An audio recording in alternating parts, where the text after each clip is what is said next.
नमस्कार। प्राइम समाचारमा स्वागत छ। म संगीता कटुवाल। म दृष्टिबाणी धिताल। सुरु गरौं अहिलेसम्मका प्रमुख समाचारबाट। नेपाली कांग्रेस केन्द्रीय कार्य समिति बैठक केही बेरमा सुरु हुँदै 14औं महाधिवेशनको तयारी, क्रियाशील सदस्यता र मुलुकको राजनीतिक परिस्थितिबारे छलफल हुने। सँगै गृहमन्त्री रामबहादुर थापाको सांसद पद रिक्त, आजै साँझ पुनः गृहमन्त्रीको शपथ लिने तयारी।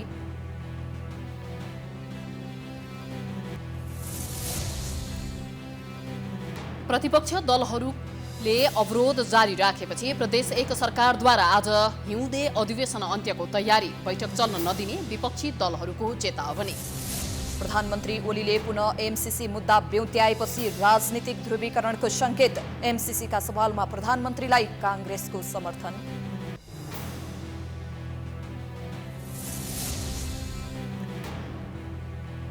लुम्बिनी स्थित मायादेवी मन्दिर प्रवेश शुल्क वृद्धि गरेको भन्दै स्थानीयको विरोध, भक्तजन तथा भिक्षुहरू समेत असन्तुष्ट। कोरोना भाइरस संक्रमणका कारण विश्वभर ज्यान गुमाउनेको संख्या 30 लाख नाग्यो। अमेरिका, भारत र ब्राजिलको अवस्था चिन्ताजनक।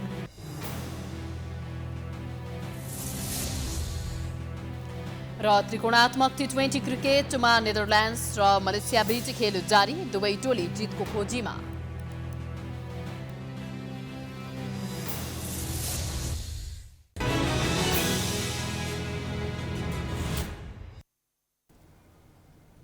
अब समाचार विस्तारमा। नेपाली कांग्रेसको केन्द्रीय कार्य समिति बैठक केही बेरमा सुरु हुँदैछ। पार्टी केन्द्रीय कार्यालय सानेपामा बस्ने बैठकमा 14औं महाधिवेशनको तयारी, क्रियाशील सदस्यता वितरण तथा नवीकरणका लागि माथप र समसामयिक राजनीतिक घटनाक्रमबारे छलफल हुनेछ। कांग्रेसले चैत 30 गतेसम्म क्रियाशील सदस्यताका काम सक्न जिल्ला कार्य समितिहरूलाई निर्देशन दिएको थियो। सिन्धुपाल्चोक लगायत जिल्लाले अझै क्रियाशील वितरण गर्न फारम नपाएको बताएका छन्। कांग्रेसले चैत 23 गतेका लागि केन्द्रीय समिति बैठक राखेको थियो। त्यसबेला वरिष्ठ नेता रामचन्द्र पौडेलका भाइको निधनपछि स्थगित केन्द्रीय समिति बैठक आज बस्न लागेको हो। यसबीचमा कर्णाली प्रदेशमा नेकपा माओवादी केन्द्रका संसदीय दलका नेता समेत रहेका मुख्यमन्त्री महेन्द्र बहादुर शाहीलाई कांग्रेसले समर्थन गरेको छ। यस्तै गण्डकी प्रदेशमा मुख्यमन्त्री पृथ्वी सुब्बा गुरुङ विरुद्ध कांग्रेसकै नेतृत्वमा अविश्वासको प्रस्ताव प्रदेशसभा सचिवालयमा दर्ता भएको छ। प्रदेशसभा अधिवेशन अन्त्य भएको भन्दै बोलाउन कांग्रेस लगायत प्रतिपक्षी दलहरूले माग गरेका छन्। लुम्बिनी प्रदेशमा पनि अहिलेको सरकार ढालेर नयाँ सरकार बनाउने कांग्रेसको गृह कार्य छ। यी विषयबारे पनि आजको केन्द्रीय समिति बैठकमा छलफल हुनेछ।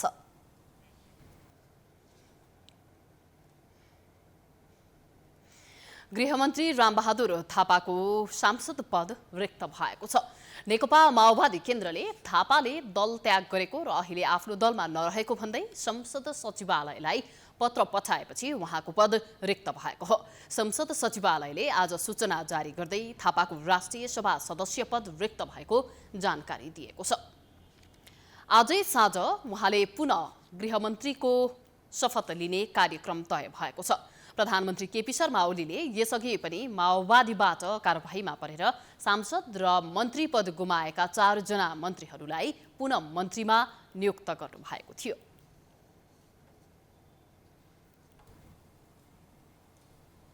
जनता समाजवादी पार्टी जसपाका संघीय परिषद अध्यक्ष बाबुराम भट्टराईले प्रधानमन्त्री केपी शर्मा ओलीले डाकेको सर्वदलीय बैठकबारे जानकारी नभएको बताउनु भएको छ। शनिबार प्रधानमन्त्रीले डाक्नु भएको बैठकमा सहभागी नभएपछि मिडियामा एमसीसी बैठक बहिष्कार गर्यो भन्ने समाचार आएको प्रति ध्यानाकर्षण गराउँदै भट्टराईले बैठकबारे आफूलाई जानकारी नभएको बताउनु भएको हो। शनिबारको सर्वदलीय बैठकमा भट्टराई जानु भएको थिएन। जसपाको आधिकारिक केन्द्रीय कार्यालय बालकुमारीमा सोद्धा बैठकबारे कुनै जानकारी नभएकाले बैठकमा आफू सहभागी नभएको भट्टराईले बताउनु भएको छ। भट्टराईले ट्विटर मार्फत सर्वदलीय बैठकबारे व्यङ्ग्य समेत गर्नु भएको छ। कथित सर्वदलीय बैठकमा प्रधानमन्त्री निवासको मिठो मसिनो उद्धरिस्त गर्न पाइएला भनेर त्यत्तिकै हाम फालेर कुरा नभएको उहाँले उल्लेख गर्नु भएको छ। प्रतिपक्ष दलहरूले अवरोध जारी राखेपछि प्रदेश एक सरकारले आज 7औं हिउँदे अधिवेशन अन्त्यको तयारी गरेको छ। आज बस्ने बैठकमा मुख्यमन्त्री शेरधन राईले सम्बोधन गरेपछि अधिवेशन अन्त्य गर्ने तयारी गरिएको हो। प्रतिपक्ष दलहरू भने बैठक चल्न नदिने बताइरहेका छन्। सत्तापक्षले माग सम्बोधन गर्न चासो नदिएका कारण बैठक अवरुद्ध हुने नेकपा माओवादी केन्द्र संसदीय दलका नेता इन्द्रबहादुर आङबोले बताउनु भएको छ। सरकारले प्रतिपक्ष दलहरूले बैठक अवरुद्ध गरे पनि प्रक्रिया पूरा गरेर अधिवेशन अन्त्य गरिने तयारी गरेको छ। नेपाली कांग्रेस माओवादी केन्द्र र जनता समाजवादी पार्टीले चालू वर्षका लागि स्वीकृत कार्यक्रमहरू सुचारू गर्नुपर्ने, विकास आयोजनालाई निरन्तरता दिनुपर्ने, अलपत्र परेका बहुवर्षीय विकास आयोजनाको काम सुचारू राख्नुपर्ने लगायतका माग राख्दै बैठक अवरुद्ध गर्दै आएका छन्। समस्या समाधानका लागि मुख्यमन्त्री शेरधन राईले गत सोमबार सर्वदलीय छलफल राख्नु भएको थियो। सो छलफलमा बिना निष्कर्ष कार्यक्रम सकिएको थियो भने प्रदेशसभाको 7औं हिउँदे अधिवेशन गत माघ 7 गतेबाट सुरु भएको थियो। सुरुमा सत्तापक्षले अवरोध गरेको बैठक चैत्र 23 यता प्रतिपक्ष दलहरूले अवरुद्ध गरिरहेका छन्।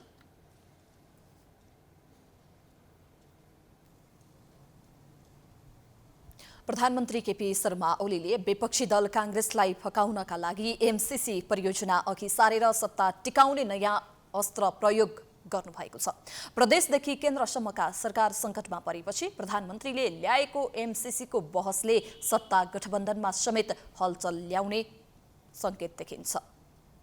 2070 पुस 21 गते नेपाली अर्थशास्त्रीहरूको समूह गठन गरेर प्रतिवेदन बनेसँगै नेपालमा एमसीसी को चर्चा सुरु भएको हो। समितिले विद्युतको प्रसारण लाइन वा सडक निर्माण वा स्तरोन्नति गर्न ठिक हुने निरन्तर समन्वय र सम्पर्कपछि 2071 माघमा एमसीसीले नेपाललाई छनौट गरेको पत्र पठायो। पत्रसँगै आयोजना छनौट गर्न भनियो। त्यसपछि पूर्व सचिव कृष्ण गेवालीलाई कम्प्याक्ट कार्यक्रम तयारीका लागि राष्ट्रिय संयोजक तोकियो भने तत्कालीन अर्थमन्त्री डाक्टर रामशरण महत निर्देशक समितिको संयोजक बन्नुभयो। त्यतिबेला सुशील कोइराला प्रधानमन्त्री हुनुहुन्थ्यो। 2072 भदौ 28 गते एमसीसी र नेपाल सरकार बीच आयोजनाको सम्भाव्यता अध्ययनका लागि सम्झौता भयो। सम्झौता हुँदा अर्थमन्त्री विष्णु पौडेल र प्रधानमन्त्री केपी शर्मा ओली हुनुहुन्थ्यो। त्यसपछि एमसीसीसँग थप वार्ता गर्न तत्कालीन अर्थमन्त्री कृष्णबहादुर महराको निगरानीमा वार्ता टोली गठन भयो। त्यसपछि 2074 साउन 10 गते एमसीसी को सहयोग स्वीकार गर्ने सम्बन्धमा मन्त्री परिषदमा प्रस्ताव लगियो। त्यतिबेला ज्ञानेन्द्र बहादुर कार्की अर्थमन्त्री र शेरबहादुर देउवा प्रधानमन्त्री हुनुहुन्थ्यो। 2074 भदौ 19 गते एमसीसी सँग अनुदान सम्झौता गर्नका लागि तत्कालीन अर्थमन्त्री ज्ञानेन्द्र बहादुर कार्कीलाई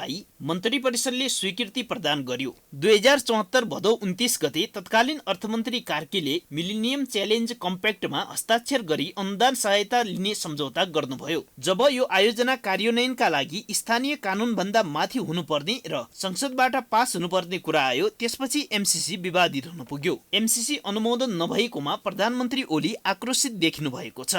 यो एमसीसी को यो चाहिँ कसरी पास गर्ने यस सम्बन्धमा सहमतिको कुराहरू गर्नुभयो। एमसीसीको बारेमा पनि हामीले प्रश्न राखेका छौँ। यो त हाम्रै सरकारको पालामा चाहिँ नि यो सम्झौता भएको हो। अब यसमा आपत्तिजनक के छ भने त्यो नि त्यही हेरौँ, सदनमा छलफलमा ल्याउनुहोस्, हामीले छलफलमा ल्याउनुहोस् भनेर भनेका छौँ। सरकार विरुद्ध विपक्षीहरूको मोर्चाबन्दी सुरु भएपछि प्रधानमन्त्री ओलीले एमसीसी मार्फत कांग्रेससँग सहकार्यको रणनीति अगाडि सार्नु भएको हो। कांग्रेस एमसीसी अनुमोदनको पक्षमा छ। एमसीसी नेपाली कांग्रेस र नेकपा माओवादी सरकारमा हुँदा एमसीसी सम्झौता गरिएको थियो। हामीले संसदमा टेबल गरेका छौँ र टेबलमा निर्णयार्थ प्रस्तुत गरिएको छैन। हामी त्यसको माग गरिरहेका छौँ र त्यसरी सरकारले प्रस्तुत गरिसकेपछि निर्णयार्थ प्रस्तुत नगर्ने भनेको संवैधानिक कुनै अधिकार कसैसँग हुँदैन, त्यो गर्नै पर्ने हुन्छ। तर संविधानै नमान्ने, जिद्दी गर्ने त्यो प्रवृत्ति हामी झेलिरहेका छौँ। प्रधानमन्त्री ओलीले एमसीसीलाई चालु अधिवेशनबाटै पास गर्न प्रस्ताव गरेपछि उहाँलाई सत्ता टिकाउन एमसीसी को सहारा लिएको आरोप लागेको छ। माओवादी केन्द्र र जसपा यो विषयमा स्पष्ट नभए पनि कांग्रेसले खुलेरै समर्थन गरेकाले यसको सिधा असर आगामी सत्ता गठबन्धनमा पर्ने निश्चित छ। समाचारको सिलसिला जारी छ, हामी विश्रामपछि आउँछौं।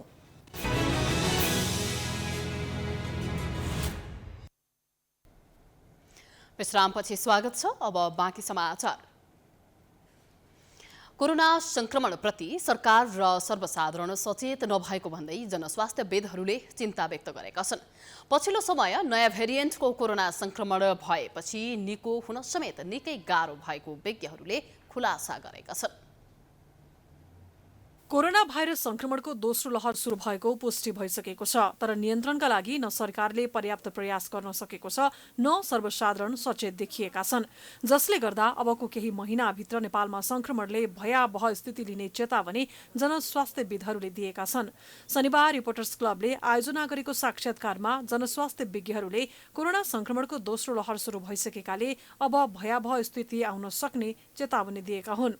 धेरैजसो अस्पतालमा संक्रमितलाई उपचार गराउने भौतिक पूर्वाधार अभाव भएको भन्दै भेन्टिलेटर नै पाउन नसक्ने अवस्था रहेको उनीहरूले बताएका छन्। बिरामीहरू रिफरल गर्न खोज्यो भेन्टिलेटरको लागि कुनै अन्य अस्पताल जोसँग हामी सधैँ रिलेसनमा छौँ अथवा हामी कम्युनिकेट गर्छौँ, एपिएफमा पनि बिरामीको चाप उत्तिकै छ, भेन्टिलेटर छैन भन्ने कुरा आजकै घरमा पाटन प्याक भइसकेको छ। प्राइभेट अस्पताल के अस्पतालहरू मात्र छन् जसमा चाहिँ भेन्टिलेटरहरू छन्, they can receive the case. अब यो अवस्था भनेको यो एउटा बिग्राल अवस्था हो। हामी अब जेठमा पिकमा पुग्छौँ त पक्कै छ, तर जेठमा पिकमा पुग्नु पूर्व नै अस्पतालका शय्याहरू भरिएका छन्। मुख्य गरेर युवा पुस्ताले अचम्म के देखिरहेछ भन्दाखेरि 38 वर्षको मान्छे सिकिस्त हुनुहुन्छ, 10 दिन भयो रिकभरी नै छैन। 39 वर्षको मान्छे त्यस्तै हुनुहुन्छ। त्यसै गरी पछिल्लो समय संक्रमित भएकाहरू निको हुनै नसकेको पनि चिकित्सकहरूको अनुभव छ। यस्तो डरलाग्दो अवस्था सृजना हुँदा पनि सर्वसाधारणले जनस्वास्थ्यका मापदण्ड पालना नगरेर ठूलो गल्ती गरिरहेको विज्ञहरूले बताएका छन्। संक्रमण नियन्त्रणका लागि सरकार र जनता दुवै पक्ष सचेत हुनुपर्ने कतिपयको सुझाव छ। जहिले पनि ऋषि धमलाले रिपोर्टर्स क्लबले नि केही न केही बहस अगाडि बढाइरहेछ, जसले चाहिँ नि त्यसलाई निवारण गर्न सक्ने, समस्याको हल गर्न सक्ने, चाहे त्यो पोलिटिकल होस्, चाहे 62-63 आन्दोलन थियो, चाहे अहिलेको कोरोना होस्। यसको लागि चाहिँ त अब भने यो रिपोर्टर्स क्लबले साँच्चीकै राम्रो चाहिँ नि काम गरिदिएको छ। नत्र भने एउटा ऋषि धमलाले रिपोर्टर्स क्लबले यसरी चाहिँ जनतामा यो कुरा पुर्याउन सक्छ भने हाम्रा यत्रा चाहिँ नेताहरू, यत्रो उनको अर्गनाइजेसन छ, यत्रो उनको क्याडरहरू छन्, तिनीहरूले सबैले मिलेर प्रधानमन्त्री बनाउँदाखेरि तिनी सबैले एकमुखले हामी आफ्नो क्याडर परिचालन गर्छौँ, हामी सबै लाग्छौँ, मुलुकको लागि हो, जनताको लागि हो। अहिले हाम्रो पोलिटिक्स थाँचिरहेको छ भने किन भन्न नसके। भयावह स्थितिमा पनि सर्वसाधारण सचेत हुन नसकेको भन्दै जानकारहरूले कडा चेतावनी दिएका छन्। कतिपय विद्यार्थीहरू समेत संक्रमित भइरहेको तर अभिभावकले व्यवस्था गरेको विज्ञहरूको आरोप छ। अहिले नै रोकथामका लागि व्यवस्थित उपाय अपनाउन नसके अबको 5 महिनाभित्रमा उपचार समेत गराउन नसक्ने अवस्था सृजना हुने देखिएको छ। खाली मैले यति मात्र भन्न खोजेको, अहिले जुन हामीले लगाइरहेको भ्याक्सिन जुनसुकै देशमा जुनसुकै मानव समाजमा प्रयोग गरेर पनि यदि प्रभावकारी सिद्ध भएको छ भने त्यो हामीले विश्वास गर्नुपर्छ, हामीमा पनि प्रभावकारी हुन्छ, त्यसरी विश्वास गर्नु। किनभने त्यो कोभिडको भ्याक्सिनको मात्रै कुरा आएन, सबै औषधिहरू त्यस्तै हुन्। पहिलो चरणको संक्रमणको अनुभव भइसकेकाले पनि अब सरकार र सर्वसाधारण दुवै पक्षले नियन्त्रणका लागि आफ्नो ठाउँबाट पहल गर्नुपर्ने अवस्था सृजना भएको छ। तर दुवै पक्ष उदासीन बन्नु अहिलेको अवस्थामा गम्भीर समस्या सृजनाको आधार हुने देखिएकाले बेलैमा सचेत बन्नुको विकल्प देखिँदैन। कोरोना संक्रमणको नयाँ भेरिएन्टको प्रवेशले विद्यालय तहको पठन पाठन के गर्ने भन्ने अन्यल छाएको छ। पछिल्लो समय बालबालिका बढी खतरामा रहेकाले कतिपयले विद्यालयहरू बन्द गर्नुपर्ने भनिरहेका छन्। सरकारले शिक्षण संस्था कसरी सञ्चालन गर्ने भन्ने निर्णय गर्ने अधिकार स्थानीय निकायलाई दिएको छ, तर स्थानीय निकायले ठोस निर्णय गर्न सकेको छैन। शिक्षा तथा प्रविधि विकास मन्त्रालयले कोरोना संक्रमण उच्च भएका जिल्लामा जिल्ला कोभिड-19 संकट व्यवस्थापन केन्द्र DCCMC को समन्वयमा स्थानीय निकायको निर्णय अनुसार विद्यालय बन्द गर्ने वा नगर्ने भन्ने बारे निर्णय गर्न अनुरोध गरिसकेको छ। शिक्षा मन्त्रालयको अनुरोध अनुसार स्थानीय निकायहरूले ठोस निर्णय गर्न भने सकेका छैनन्। काठमाडौँ महानगरपालिकाले शुक्रबार बैठक बसी विद्यालयका शिक्षक, विद्यार्थी वा जोसुकै कर्मचारीलाई कोरोना संक्रमण पुष्टि भए बन्द गर्न सुझाव दिएको छ। महानगरपालिकाले कोभिड नदेखिएको विद्यालयमा स्वास्थ्य मापदण्ड अपनाएर सञ्चालन गर्ने र सञ्चालन गर्न अभिभावकको अनुमति लिनुपर्ने निर्णय गरेको छ। काठमाडौँ महानगरपालिकाले हिजो बसेको बैठकले जुन जुन विद्यालयमा कोरोना संक्रमित देखिया छ त्यो विद्यालय 1 हप्ता बन्द गर्ने, तत्कालै 1 हप्ताको लागि बन्द गर्ने, त्यसपछि सिचुएसन हेरेर कसरी अगाडि बढ्ने त्यसपछि बढ्ने।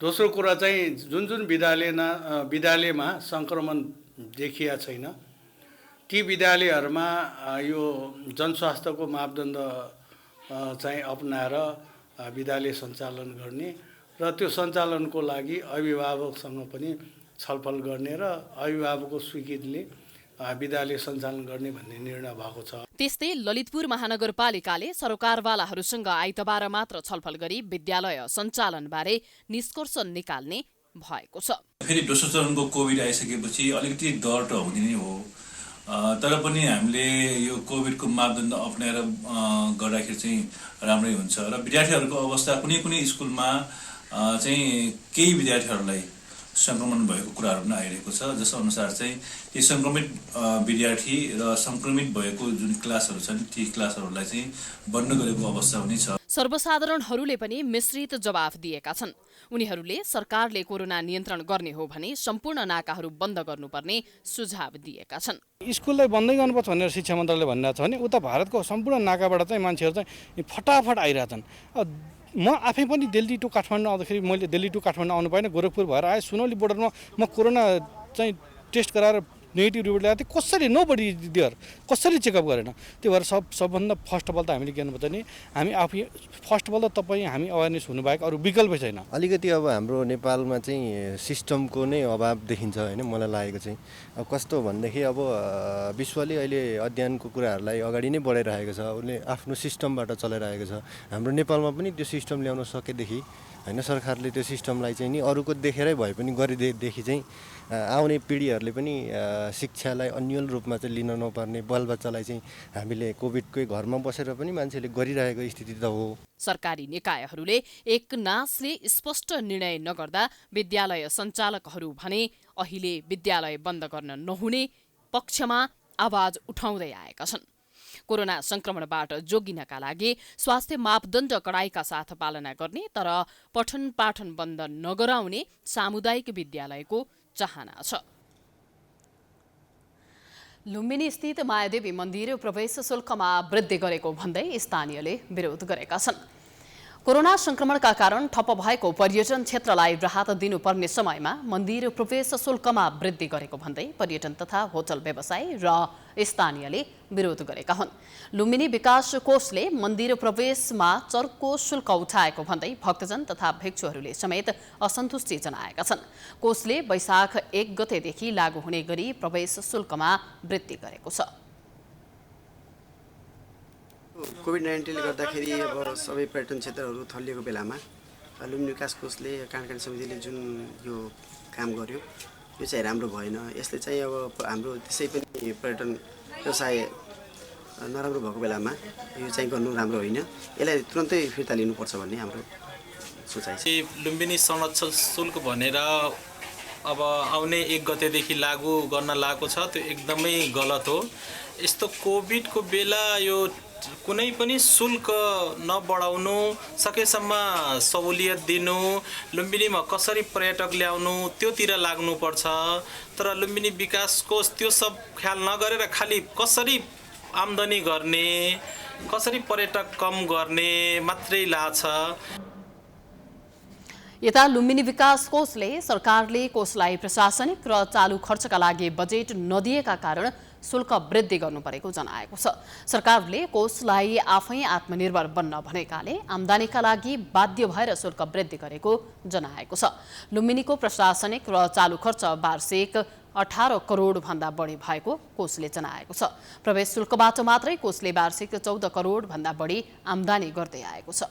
भए पनि यो संरक्षित कोष र दानपात्रहरू रहेको हुँदाखेरि र यसले लुम्बिनी विकास कोषको व्यवस्थापन गर्न र विकासका अरू अन्यत्र विकासका कार्यहरू गर्नको लागि पनि यो शुल्क बढाउनु पर्ने अवस्था र अहिले चाहिँ भन्नुपर्दाखेरि यो कोभिडको कारणले गर्दाखेरि हाम्रो चाहिँ आम्दानी प्राय न्यून नै भएको अवस्थामा अब यसरी चाहिँ हामीसँग अब अहिलेको अवस्थामा तलब खुवाउनलाई पनि ढाउढौ गरेको अवस्था भएको हुँदाखेरि यसले केही राख्को छ कि भन्ने हिसाबले पनि हामीले मूल्यवृद्धि गर्नु परेको हाम्रो एउटा बाध्यता पनि रहेको छ। गत साउन 17 गते कोषका अध्यक्ष तत्कालीन पर्यटन मन्त्री योगेश भट्टराईको अध्यक्षतामा बसेको बैठकले नेपाली र भारतीय पर्यटकको प्रवेश शुल्कमा 150% बढाउने र सार्क राष्ट्रका लागि 50% र तेस्रो मुलुकका लागि 20% शुल्क बढाउने निर्णय गरेको थियो। नेपाली र भारतीय पर्यटकले यसअघि प्रवेश शुल्क 20 रुपैयाँ र 40 रुपैयाँ तिर्दै आएका थिए, तर अहिले बढाएर 50 र 100 रुपैयाँ पुर्याइएको छ। त्यस्तै सार्क राष्ट्र र तेस्रो मुलुकका पर्यटकले 200 र 500 लिँदै आइएकोमा बढाएर 300 र 600 पुर्याइएको छ।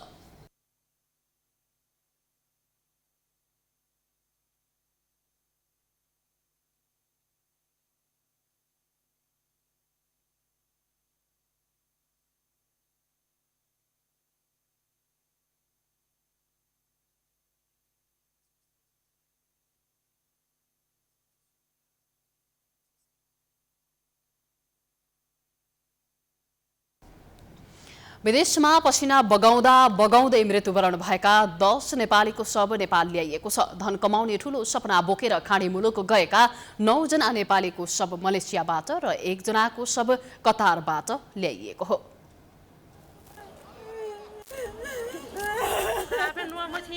यो त्रिभुवन अन्तर्राष्ट्रिय विमानस्थलको दृश्य हो। उनीहरू धन कमाउन विदेश गएका नेपालीहरूको आफन्तहरू हुन्। उनीहरू धेरै धन कमाएर नेपाल फर्केका आफन्तलाई स्वागत गर्न नभई सपना अधुरै राखेर बाकसमा फर्किएका आफन्तलाई कुरिरहेका छन्।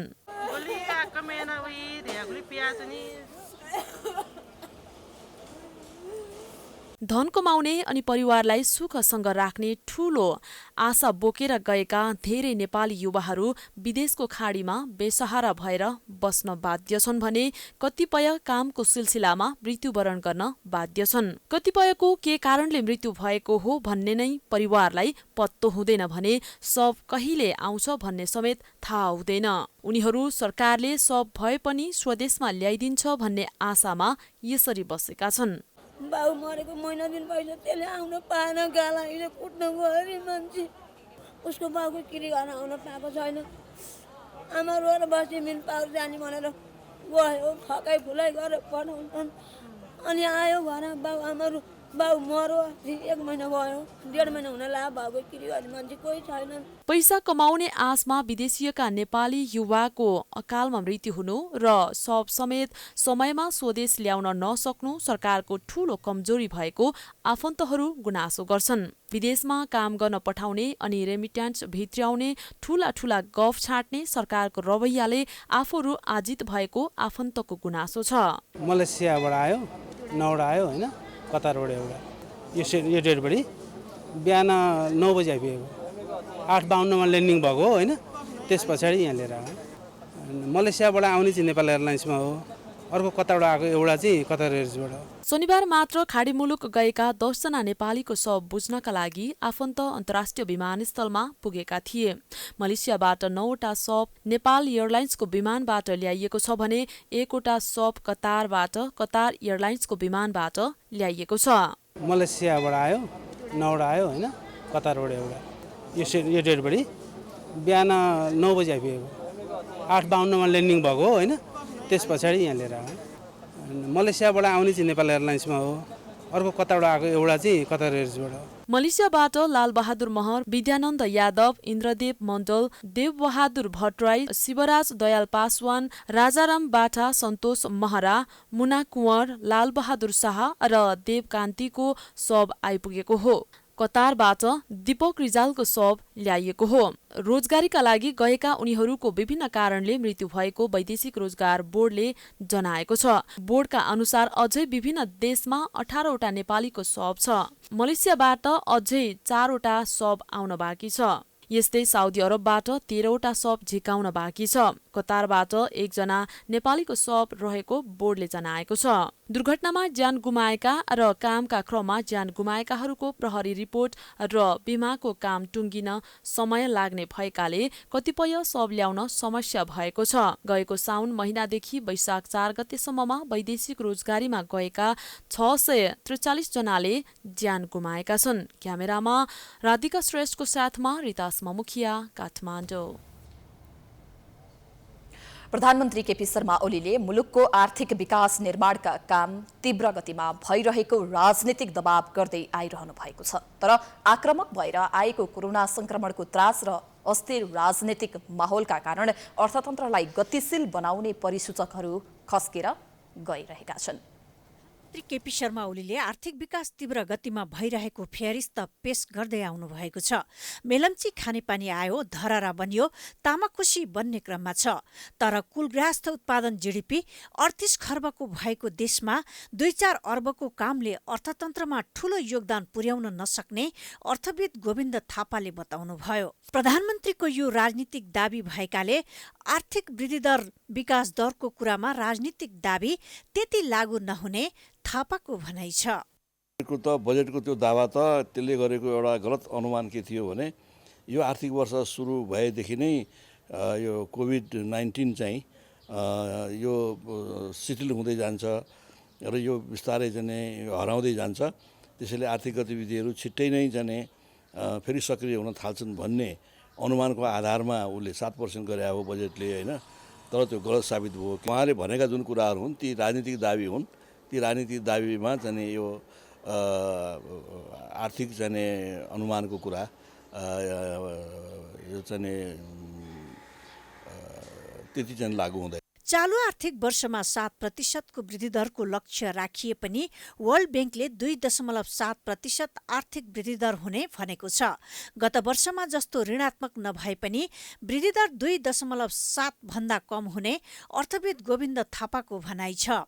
आर्थिक विकासमा योगदान पुर्याउने कृषि क्षेत्रको गत साल भन्दा यो साल धान उत्पादन घटेको छ। उद्योग धरायसी छन्। चिनी उद्योग डुबेका छन्। सिमेन्ट उद्योगको क्षमता कम छ। निर्माणका क्षेत्रमा काम भएका छैनन्। सरकारले पुँजीगत खर्च गर्न नसकेका कारण सरकारी क्षेत्रमा निर्माण विकासका काम सुस्त छन्। पुँजीगत खर्चको अवस्था दयनीय छ। 9 महिनामा 30% खर्च हुन सकेको छैन। कुल गृहस्थ उत्पादनमा योगदान पुर्याउने 15वटा आर्थिक गतिविधिका क्षेत्रमा सकारात्मक अवस्था देखिँदैन। सरकारले पुँजीगत खर्च गर्न नसकेको कारणले सरकारी क्षेत्रमा निर्माण विकासका कामहरू चाहिँ ज्यादै सुस्त भए, होइन। त्यसले गर्दाखेरि त्यो नेगेटिभ चाहिँ त्यसको असर पर्यो। निर्माण क्षेत्र पनि महत्त्वपूर्ण क्षेत्र हो हाम्रो आर्थिक गतिविधिको। त्यस्तै तपाईँको चाहिँ खुद्रा व्यापार भइहाल्यो। हाम्रो आर्थिक हाम्रो कुल गारस्थ उत्पादनलाई योगदान पुर्याउने जति पनि 13-14-15वटा चाहिँ आर्थिक गतिविधिहरू छन् त्यो कुनैमा पनि ज्यादै सकारात्मक किसिमको अवस्था देखिएको छैन। शिक्षा स्वास्थ्यका क्षेत्रका आर्थिक गतिविधि पनि कोभिडका कारण प्रभावित बनेका छन्। भवनहरू निर्माण, स्कुल खुल्दै बन्द हुँदै गर्दा त्यसबाट ठूलो योगदान हुने अवस्था छैन। बेरोजगारी बढेको र साथमा पैसा नभएकाले खरिद सेवा र वस्तुमा कमी भएको छ। रोजगारी र उत्पादन घटेको छ। झनै पुनर्जागृत भएर कोरोना आएकाले खस्किँदै गएको पर्यटन क्षेत्र झनै खस्किने अवस्थामा छ। यता रेमिट्यान्सले धानेको मुलुकमा वैदेशिक रोजगारीमा गएका नेपालीको आय खुम्चिन पुग्दा रेमिट्यान्समा पनि बिस्तारै नकारात्मक असर पुग्नेछ। कोभिड-19 को खराब असरका कारण गत आर्थिक वर्ष 2076-77 मुलुकको आर्थिक वृद्धि दर 2.5% खुम्चिन पुगेको थियो। जबकि बजेट भाषण मार्फत अर्थमन्त्री डाक्टर युवराज खतिवडाले लक्ष्य भने 8.5% को राखेका थिए। अघिल्लो आर्थिक वर्ष 2075-76 पनि 8% को वृद्धि दरको लक्ष्य राखिएको थियो। नेपालको आर्थिक वृद्धि दर केही समय अघि विश्व ब्याङ्कले अर्को वर्ष पनि 3.5% भन्दा माथि नजाने अनुमान गरिसकेको छ।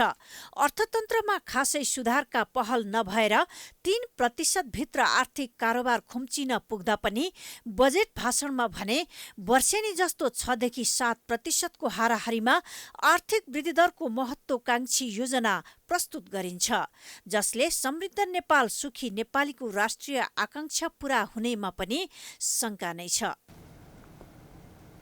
समाचारको सिलसिला जारी छ, हामी विश्रामपछि आउँछौं।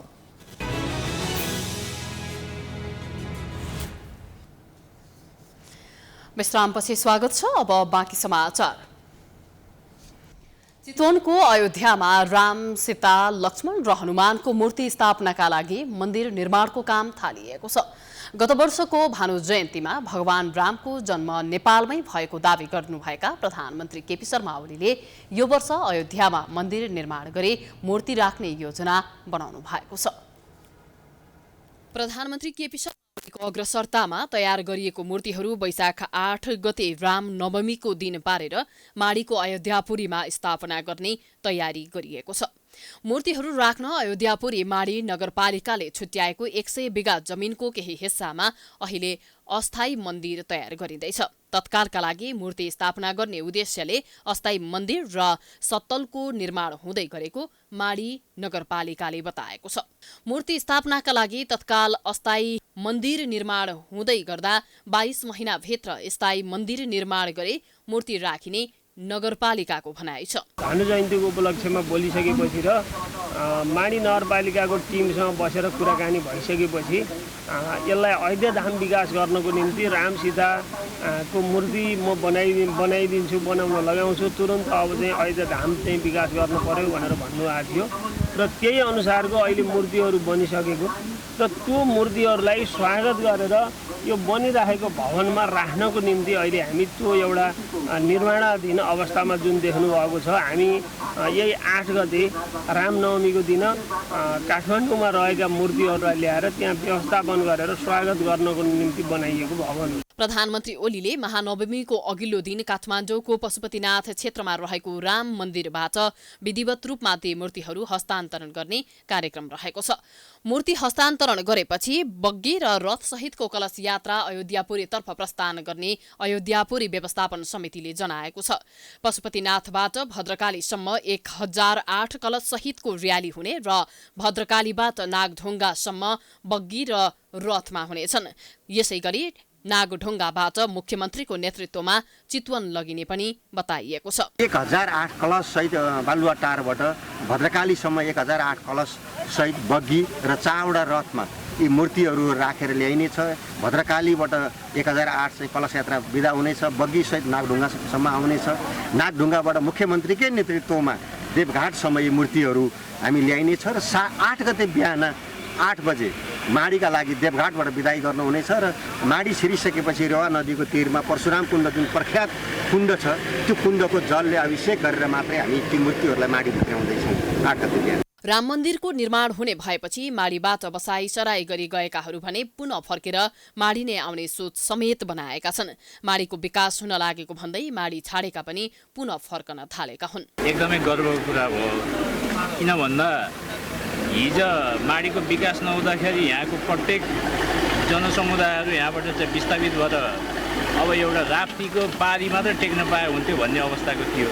अहिले यहीँ विकास भएर यत्रो संसारकै मान्छेको ध्यानाकर्षण यहाँ चाहिँ तान्ने एउटा वातावरण बन्दाखेरि हामीलाई एकदमै गर्व छ र यो कुराले हामीलाई गर्व मात्र होइन कि एउटा चाहिँ छुट्टै हौसला पनि मिलेको छ। राम मन्दिर निर्माणले निरन्तरता पाए माडीको मुहार फेरिने स्थानीयको अपेक्षा छ। पटक पटक निर्वाचनको समयमा माडीलाई मडी बनाउने भनेर गरिएको बाचा मन्दिर निर्माणसँगै पूरा हुने सर्वसाधारणले विश्वास लिएका छन्। चितवनबाट रविना पौडेलको रिपोर्ट। अब अन्तर्राष्ट्रिय समाचार।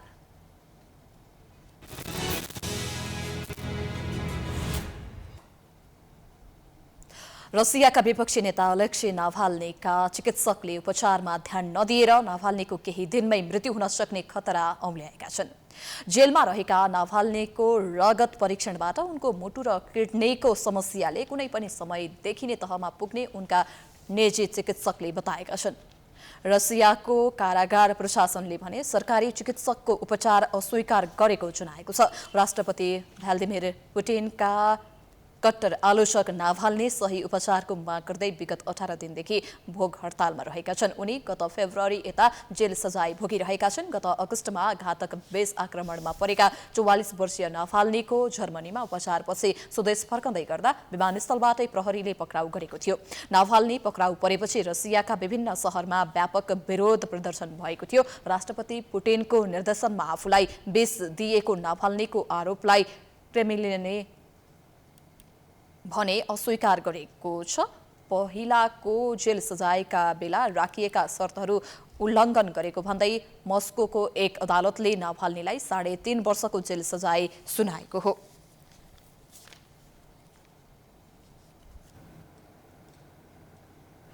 कोरोना भाइरस संक्रमणका कारण विश्वभर 30 लाखको ज्यान गइसकेको छ।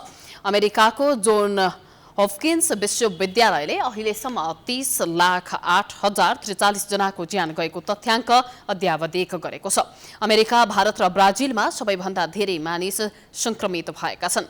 यी 3 देशमा अहिलेसम्म ज्यान गुमाएका संक्रमितको संख्या 10 लाख नागेको छ। अमेरिकामा अहिलेसम्म 3,16,27,701 संक्रमित फेला परेका छन् भने 5,66,893 जना संक्रमितको ज्यान गएको छ। अति प्रभावित दोस्रो स्थान रहेको भारतमा 1,45,26,609 जना संक्रमित भेटिएकामा तीमध्ये 1,75,649 जनाको ज्यान गइसकेको छ। तेस्रो स्थानको ब्राजिलमा 1,39,91,000 जना संक्रमित भेटिएका छन्। संक्रमित मध्ये 3,71,678 जनाको ज्यान गएको छ। 1,30,00,00,000 जनसङ्ख्या रहेको भारतमा अहिले संक्रमण तीव्र गतिमा बढिरहेको छ। पछिल्लो 24 घण्टाभित्र त्यहाँ 2,60,000 संक्रमित फेला परेका छन् भने 1,400 संक्रमितको ज्यान गएको छ।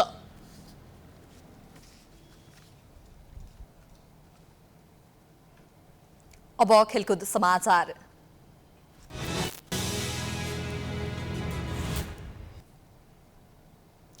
त्रिकोणात्मक टी20 क्रिकेट सिरिज अन्तर्गत अहिले नेदरल्यान्ड्स र मलेसिया बीच प्रतिस्पर्धा भइरहेको छ। टियु अन्तर्राष्ट्रिय क्रिकेट मैदानमा जारी खेलमा नेदरल्यान्ड टस जितेर ब्याटिङ गरेको छ। उपाधि दावेदार मानिएको नेदरल्यान्ड्स आज पहिलो जितको खोजीमा रहेको छ। पहिलो खेलमा नेदरल्यान्ड्स नेपालसँग 9 विकेटले पराजित भएको थियो। मलेसियालाई हराएर नेदरल्यान्ड्स अङ्क जोड्न चाहन्छ, तर अन्डर डग टेम मलेसिया पनि नेदरल्यान्ड्सलाई स्तब्ध पार्दै दुःखद सुरुवात गर्ने लक्ष्यमा हुनेछ। मलेसियाको यो पहिलो खेल हो। हालसम्म मलेसिया र नेदरल्यान्ड्सले टी20मा प्रतिस्पर्धा गरेको छैन। डबल राउन्ड रोबिनको आधारमा हुने सिरिजको शीर्ष 2 टिमले उपाधिका लागि खेल्नेछन्। प्रतियोगिताको फाइनल खेल वैशाख 11 गते हुनेछ।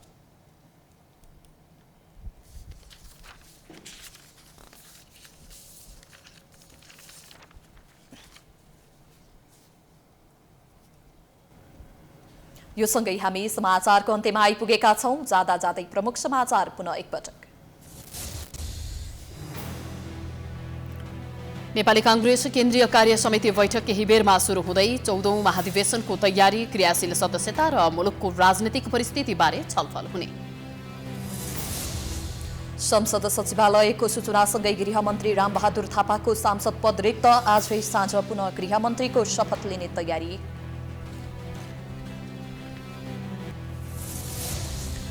प्रतिपक्ष दलहरूले अवरोध जारी राखेपछि प्रदेश 1 सरकारद्वारा आज हिउँदे अधिवेशन अन्त्यको तयारी, बैठक चल्न नदिने विपक्षी दलहरूको चेतावनी। प्रधानमन्त्री ओलीले पुनः एमसीसी मुद्दा बेउत्याएपछि राजनीतिक ध्रुवीकरणको संकेत। एमसीसीका सवालमा प्रधानमन्त्रीलाई कांग्रेसको समर्थन। लुम्बिनी स्थित मायादेवी मन्दिर प्रवेश शुल्कमा वृद्धि गरेको भन्दै स्थानीयको विरोध, भक्तजन तथा भिक्षुहरू समेत असन्तुष्ट।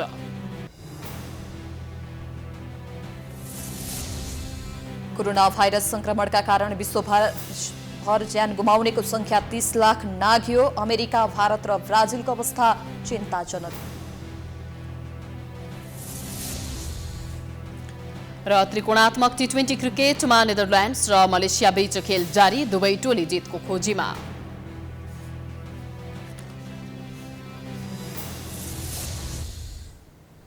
समाचार अहिलेलाई सकियो। प्राइम टाइम्स टेलिभिजन हेर्दै गर्नुहोला। नमस्कार।